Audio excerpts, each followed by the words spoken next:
दोस्तों, रूस और यूक्रेन के बीच युद्ध के 1268 दिन हो गए हैं और आप जैसा कि देख रहे हैं, विश्व की राजनीतिक आर्थिक परिस्थितियां काफ़ी तेज़ी से बदल रही हैं।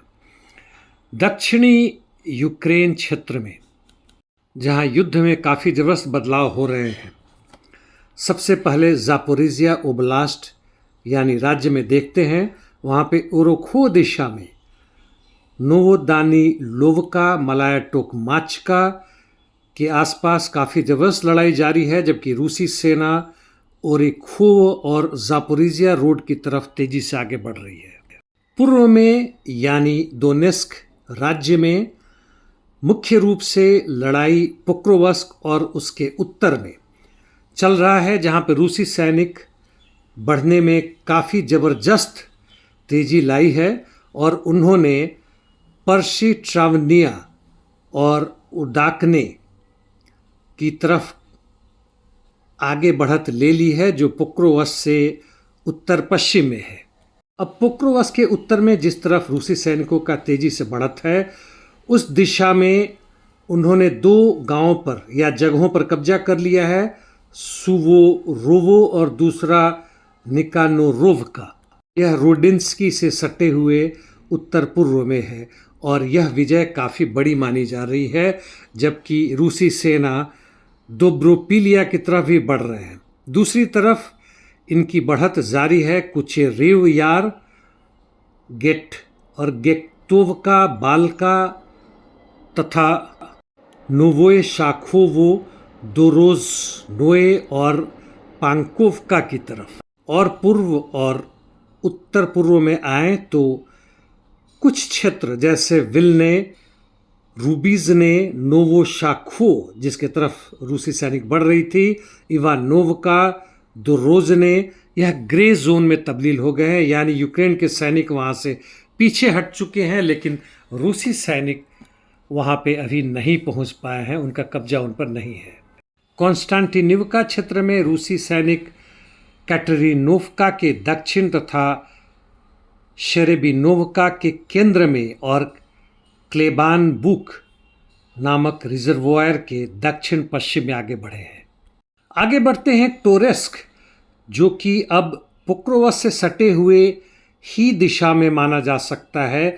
यहाँ से यूक्रेन ने काउंटर अटैक किया है और शेरेबिनिवका, जिसकी अभी मैंने चर्चा की, उसके उत्तर पश्चिम में थोड़ी सी जगह वापस ले ली है, लेकिन रूसी सैनिक पोल्तावका के उत्तर में आगे बढ़े हैं। चासिव यार में रूसी सैनिक सुखी यार की तरफ बढ़ रहे हैं, जो कि चासिव यार से दक्षिण पश्चिम में है। अब सिवेर्स्क सेरेब्रियांस्की फॉरेस्ट्री में आते हैं। रूसी सैनिकों का धावा जबरदस्त जारी है ग्राइहोरिवका और विमका की तरफ, जबकि सेरेब्रियांस्की फॉरेस्ट्री के दक्षिण पश्चिम क्षेत्र में उनकी बढ़त हुई है और काफ़ी हिस्से में यूक्रेन के सैनिक पीछे हट गए हैं और ग्रे जोन में तब्दील हो गया है। अब उत्तर पूर्व यूक्रेन यानी खार्किव में आते हैं। स्वातोवो क्रिमिना क्षेत्र में रूसी सैनिक रिडकोफ और टर्नी के उत्तर में आगे बढ़ रहे हैं। टर्नी पर इनका कब्जा हो चुका है और साथ साथ सिनेलनिकोव की तरफ बढ़ रहे हैं।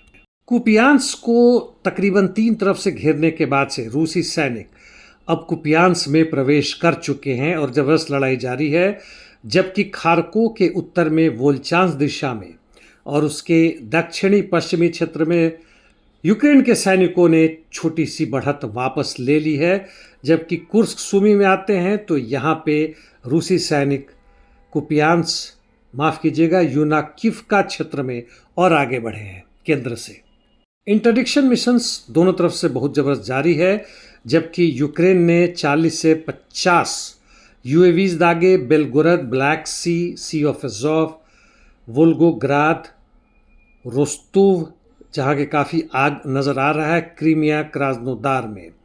जबकि रूसी सैनिकों ने साप्सान में, जहाँ बैलिस्टिक मिसाइल का प्रोग्राम है यूक्रेन को, उसको तबाह कर दिया है। निप्रो और अन्य जगहों में भी आक्रमण जारी कर रहे हैं।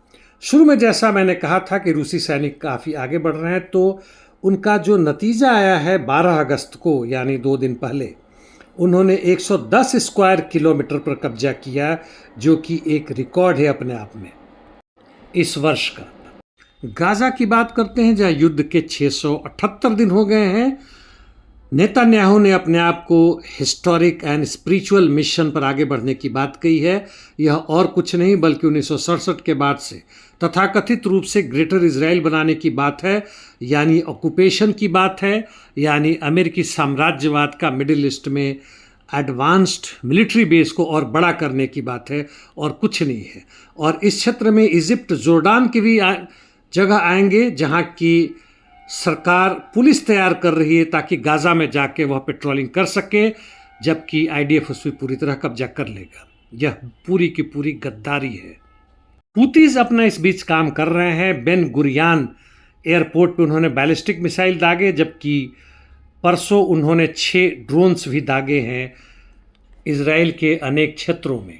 इस बीच अमेरिका के फेडरल कोर्ट ने स्टार ऑफ डेविड यानी इजराइल के झंडे को और स्टेट को मान्यता दे दी है कि उसके खिलाफ यदि बात करेंगे तो आप यहूदियों के खिलाफ बात कर रहेंगे, यानी धर्म और देश को एक साथ मिला दिया।